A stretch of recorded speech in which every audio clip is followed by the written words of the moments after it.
Doctor कलाम, doctor APJ Abdul Kalam.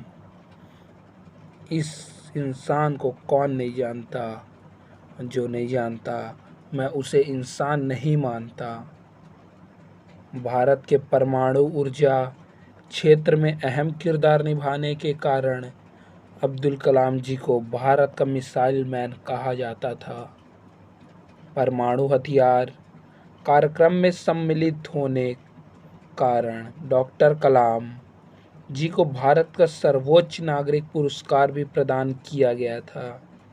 हालांकि अब वो हमारे बीच नहीं रहे, लेकिन भारत देश उनके द्वारा किए गए कामों, योगदान और राष्ट्रपति के रूप में उनके कार्यकाल को हमेशा याद रखेगा। तो चलिए जानते हैं डॉक्टर एपीजे अब्दुल कलाम के प्रारंभिक जीवन के बारे में। डॉक्टर कलाम जी का जन्म तमिलनाडु में रामेश्वरम में हुआ था। वो एक मुस्लिम परिवार से थे। उनका जन्म 15 अक्टूबर 1931 को हुआ था। इनके पिता का नाम जैनुलब्दीन था, जो पेशे से नावों को किराए पर देने और बेचने का काम करते थे।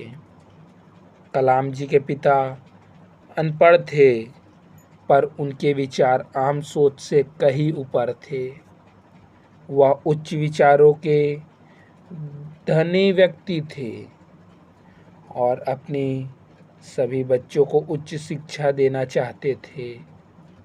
इनकी माता का नाम असीमा था, जो कि एक घरेलू गृहिणी थी। डॉक्टर एपीजे अब्दुल कलाम कुल 5 भाई बहन थे, जिनमें से उनकी एक बड़ी बहन थी, एक बड़े भाई थे, फिर अब्दुल कलाम आते थे। अब्दुल कलाम की पढ़ाई की बात करें तो वे स्वच्छवर्ड्स हायर सेकेंडरी स्कूल से रामनाथपुरम तमिलनाडु से मैट्रिक्स की शिक्षा प्राप्त की।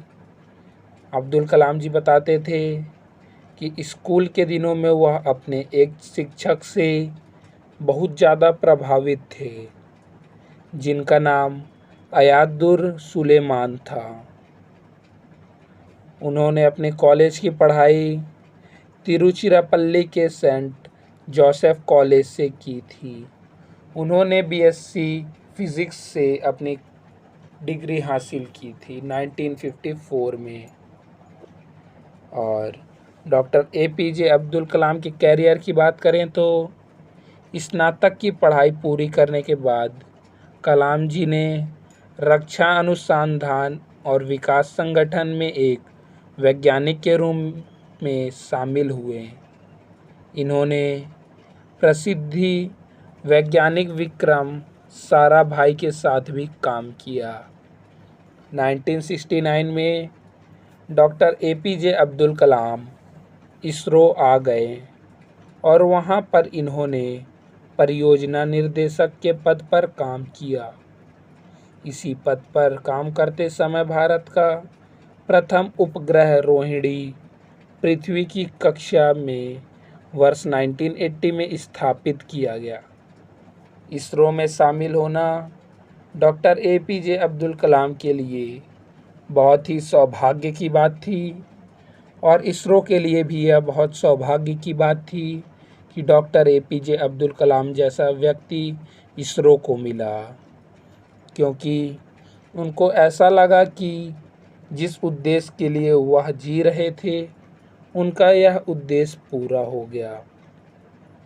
अगर वीडियो अच्छी लगी हो तो वीडियो को लाइक करके चैनल को सब्सक्राइब कर दें और बेल आइकन को ऑल पर प्रेस कर दें, ताकि हमारी लेटेस्ट वीडियो का अपडेट आपको सबसे पहले मिल सके।